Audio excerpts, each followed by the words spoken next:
बाग में फूल खिले, खुशी आप सभी को इतनी मिले, कभी ना हो दुखों का सामना। आपको संवाद एक्सप्रेस न्यूज की ओर से चैत्र नवरात्रि और नव पर्व की हार्दिक हार्दिक शुभकामनाएं।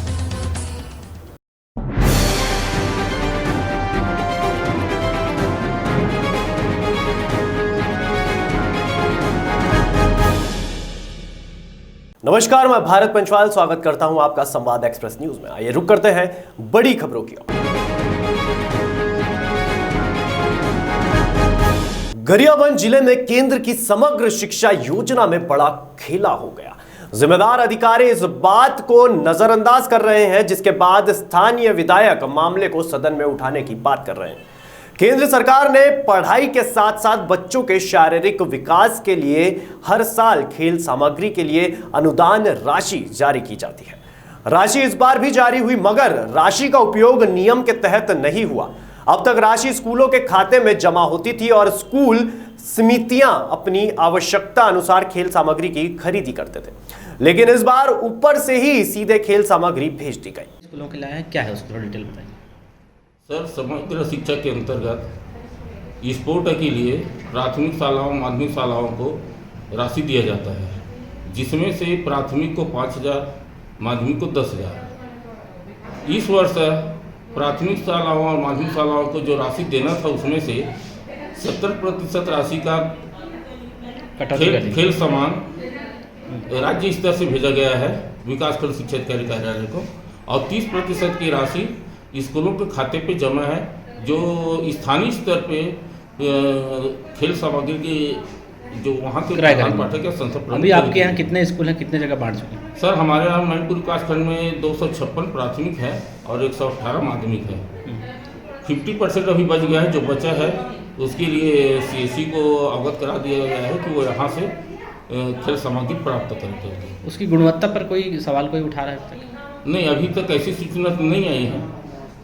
जैसे आएंगे तो देखेंगे, मगर अभी तक गुणवत्ता पे कोई बात नहीं हुई है। योजना के तहत जिले को 1,30,00,000 की राशि स्वीकृत हुई है, जिसमें 30% राशि स्कूलों के खाते में जमा की गई है और 70% राशि की खेल सामग्री भेज दी गई है। सोचने वाली बात है कि ऐसा कैसे हुआ। जिला शिक्षा अधिकारी ऊपर के दबाव में कुछ भी बोलने से बचते नजर आ रहे हैं। हालांकि बिंद्रानवागढ़ विधायक डमरूधर पुजारी मामले को विधानसभा में उठाने की बात जरूर कह रहे हैं। गरियाबंद शिक्षा विभाग में ऊपर का खेल कोई पहली बार नहीं हुआ। पिछले साल फर्नीचर खरीदी में करोड़ों का खेल हुआ और इस बार खेल सामग्री में बड़े स्तर पर खेला गया।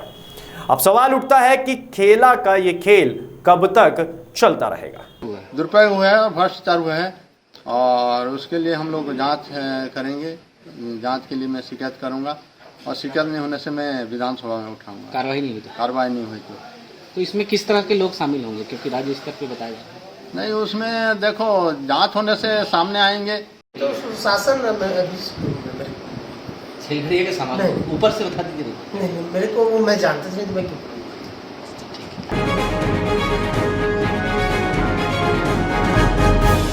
कांकेर जिला के अंतर्गत आने वाले ब्लॉक अंखजूर में बुधवार को वन कर्मचारी अपनी 12 सूत्री मांगों को लेकर भूख हड़ताल पर बैठ गए और अपनी मांगों को पूरा करने के लिए शासन प्रशासन से गुहार लगा रहा है। एक तरफ कोविड-19 का प्रकोप था और दूसरी तरफ महंगाई का कहर। वन कर्मचारियों को आए दिन परेशानियों का सामना करना पड़ता है। आज की महंगाई को देखकर वन कर्मचारी समस्याओं को लेकर 16 दिनों से भूखे प्यासे अपना घर परिवार छोड़कर हड़ताल पर बैठे।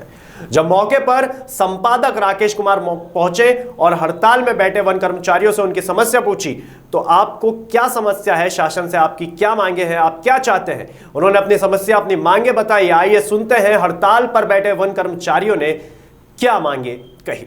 ये नमस्कार, मैं हूं राकेश कुमार। आप देख रहे हैं संवाद न्यूज एक्सप्रेस।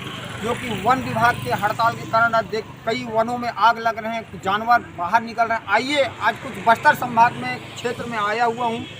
2 दिन के सफ़र करने के बाद आज जानकारी लेंगे। कुछ वन विभाग के कर्मचारी यहाँ पे हड़ताल में बैठे हुए हैं काफ़ी दिनों से। आज उनकी मांगे पूरी नहीं हुई, क्या उनके क्या क्या जानकारी उनसे लेंगे, कुछ जानकारी। सर आपको नमस्कार, क्या नाम है सर आपका? क्या मांगे सर आपको? हमारी 12 सूत्री मांगे, हमारा 30 50 से 30 50 और हमारी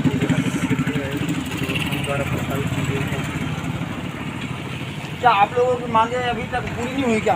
ये अभी तक तो पोस्ट ऑफिस से हमारे काम पे अधिकारियों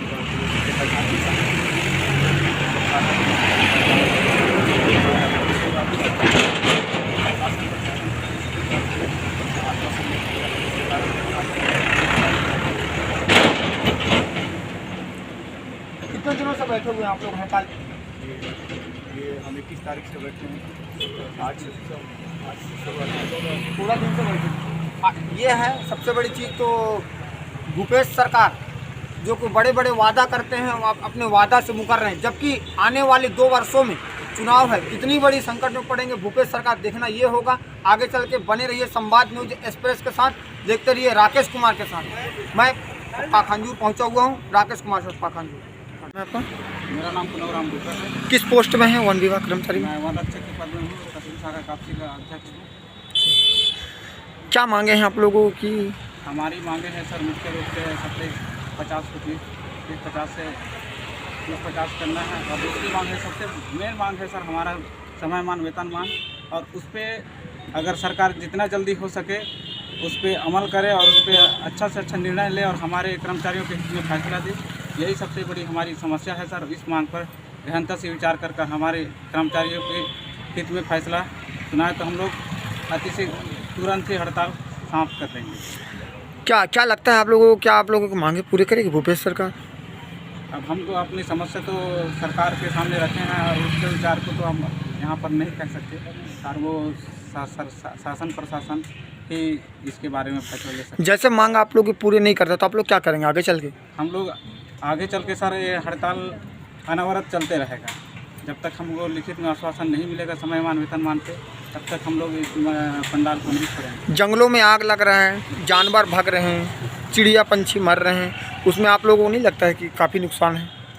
हमें भी पीड़ा है सर ये सारी चीज़ों से, लेकिन हमारी जो पीड़ा है सर वो शासन प्रशासन को सुनना चाहिए और समझना चाहिए। वो सुन भी नहीं रहे हैं, समझ भी नहीं रहे हैं, इसीलिए शायद आज हमको 16 दिन हो रहा है यहाँ पे हमारी जो समस्या को लेकर हम लोग संघर्ष कर रहे हैं उस पर कोई विचार नहीं हो रहा है। इसीलिए हम लोग यहाँ पे डटे हुए हैं और आगे भी डटे ही रहेंगे जब तक हमारी लिखित आश्वासन नहीं मिलेंगे तब तक। कौन सा जिला है ये और कौन सा क्षेत्र में आप लोग हड़ताल कर रहे हैं? हम लोग कांकेर जिले के अंतर्गत आता है और वेस्ट भानुप्रतापपुर और कापसी रेंज के तहत आता है ये क्षेत्र। ठीक है, थैंक यू। राकेश कुमार, आइए आज वन विभाग का हड़ताल पंजाब कर्मचारियों को जानकारी चाहेंगे। मैम पहली बात तो आपका स्वागत है हमारे चैनल। क्या नाम मैम आपका? मैम आप लोग क्या मांगे?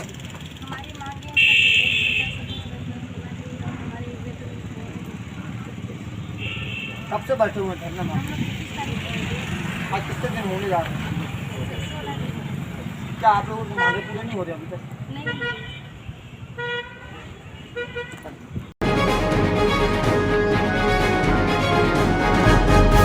कोरिया जिले के नगरपालिका निगम चिरमिरी के सभागार में समाधान तुहर द्वार शिविर का आयोजन संपन्न हुआ। छत्तीसगढ़ सरकार समाधान तुहर द्वार कार्यक्रम पूरे प्रदेश में चला रहा है। इसी क्रम में कोरिया जिले के नगरपालिका निगम चिरमिरी के सभागार में सैकड़ों की संख्या में हितग्राहियों और लाभार्थी उपस्थित रहे और शासन की योजनाओं जैसे आधार कार्ड, विकलांग प्रमाण पत्र, ऋण पुस्तिका, राजस्व भूमि ऋण पुस्तिका, तिरंगा पट्टा ऋण पुस्तिका, निवास प्रमाण पत्र, आय प्रमाण पत्र, नौनी सुरक्षा प्रमाण पत्र, बैसाखी वितरण, श्रवण यंत्र वितरण के साथ अन्य कई शासन की योजनाएं एक ही छत के नीचे समाधान किया जा रहा है, जिसको लेकर लाभार्थी और हितग्राही इन शासन की योजनाओं का पूर्ण रूप से लाभ ले रहे हैं। छत्तीसगढ़ सरकार शासन की योजनाओं को इन शिविरों के माध्यम से जन जन तक पहुंचाने के लिए हर संभव प्रयास किया जा रहा है, जिसमें जनप्रतिनिधि से लेकर शासन के आला अधिकारी पूरी निष्ठा और शिद्दत के साथ लगे हुए हैं ताकि शासन की हर एक योजनाओं का लाभ जन जन तक आसानी से पहुंच सके। शिविर में मुख्य रूप से कोरिया कलेक्टर कुलदीप शर्मा, महेंद्रगढ़ विधानसभा के विधायक डॉक्टर विनय जायसवाल, नगर पालिक निगम चिरमिरी की महापौर कंचन जायसवाल और कोरिया पुलिस अधीक्षक प्रफुल्ल ठाकुर उपस्थित रहे। समाधान तुहर द्वार और दिव्यांग शिविर का आयोजन किया गया, जिसके अंतर्गत राजस्व से संबंधित, पेंशन से संबंधित, राशन कार्ड संबंधित जो विभिन्न समस्याएं थी लोगों की, उनका समाधान यहीं पे किया गया। इसके अतिरिक्त दिव्यांग शिविर में जो दिव्यांग भाई बहन हैं, यदि वो किसी कारण से डिस्ट्रिक्ट हेडक्वार्टर में नहीं आ पा रहे थे तो उनकी समस्याओं का संज्ञान लिया गया। उनके चाहे वो आधार कार्ड की बात हो, विकलांगता प्रमाण पत्र की बात हो या सहायक उपकरणों के वितरण की बात, उनको यहीं पर प्रदान किया गया है। इसके अतिरिक्त ऐसे हितग्राही जिनके प्रकरण क्रियान्वयन थे, जिसके तहत ऋण पुस्तिका और तिरंगा पट्टे का वितरण भी आज माननीय विधायक जी के हाथों यहाँ पे किया गया है। इस प्रकार इस शिविर में जो माननीय मुख्यमंत्री जी की मंशा है कि जो लोगों की समस्या का समाधान उनके ही यहाँ पर जाके किया जाए, उसी तारतम्य में यहाँ पे किया गया और समस्याओं का निराकरण किया जाए। एक दिव्यांग महिला पहुंची थी यहाँ पे जिसके पैर फ्रैक्चर था, आपसे भी मिली है, लेकिन यहाँ पे कोई बात नहीं, यदि ये है तो यहाँ पे व्हीलचेयर की व्यवस्था बिल्कुल रखाने का उनको निर्देश दिए जाएंगे कि इस तरीके की दिक्कत लोगों को ना हो। सर लोगों को सरकारी योजनाओं का लाभ सीधे उनके घर पे मिले, ये सरकार की मंशा है और सरकार इसी मंशा पे काम कर रही है। खास करके दिव्यांगजनों की बात करें तो उनको हमेशा दफ्तर के चक्कर काटने पड़ जाते हैं। अभी कोई नाक कान का डॉक्टर है कि नहीं, हड्डी का डॉक्टर है कि नहीं, तो ये व्यवस्था की गई है सरकार की तरफ से कि सीधे डॉक्टर भी यहाँ हैं, यहाँ रजिस्ट्रेशन भी हो रहा है, सीधे दिव्यांगजन यहाँ आ रहे हैं, उनका परीक्षण हो गया, सीधा उनको उनका प्रमाण पत्र मिल रहा है जिससे उनको पेंशन का लाभ मिल सके, सरकारी नौकरी में लाभ मिल सके। इसी प्रकार से अगर राशन कार्ड की बात करें, अभी जो ऋण पुस्तिका बांटने की काम करें, तो लगातार जो सरकार की मंशा है कि लोगों को सीधे उनको लाभ पहुँचाए, उस मंशा का विधायक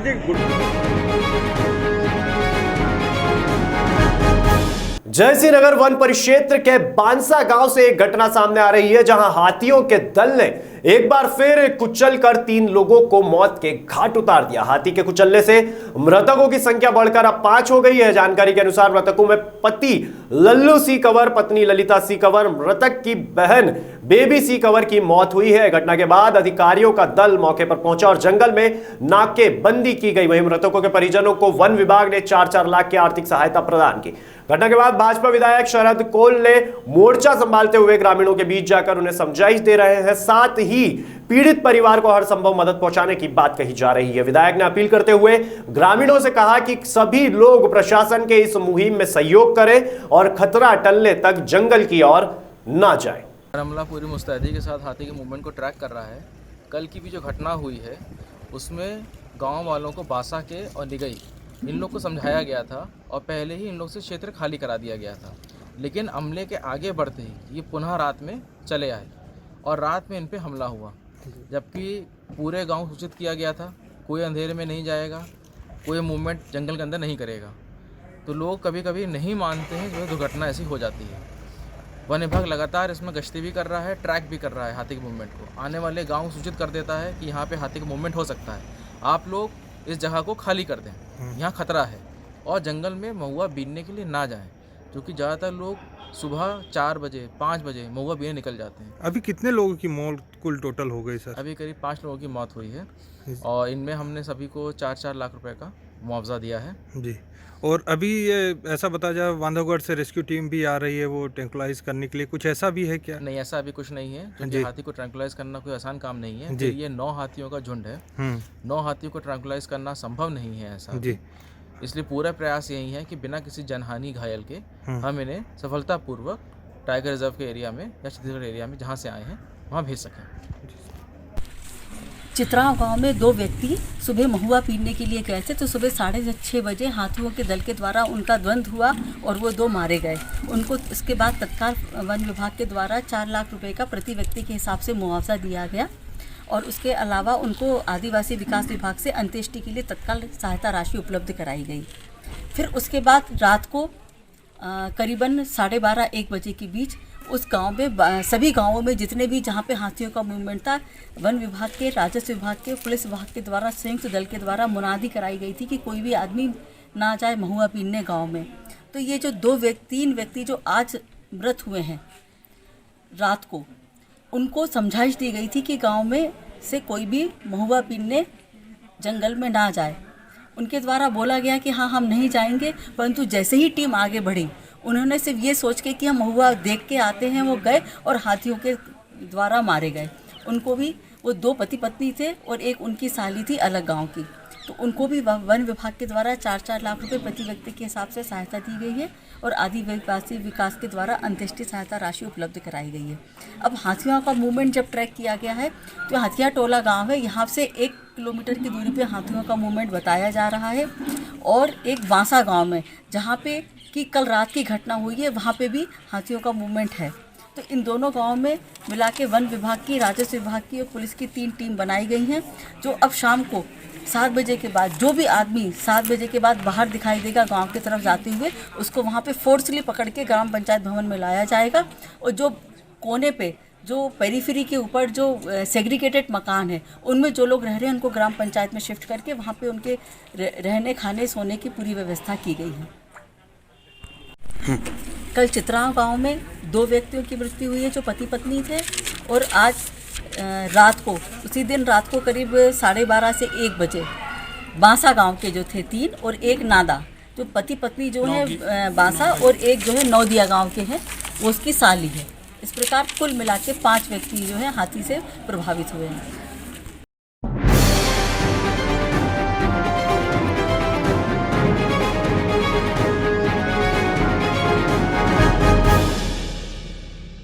और फिलहाल के लिए बुलेटिन में इतना ही। तमाम जानकारी के लिए बने रहिए संवाद एक्सप्रेस न्यूज के साथ।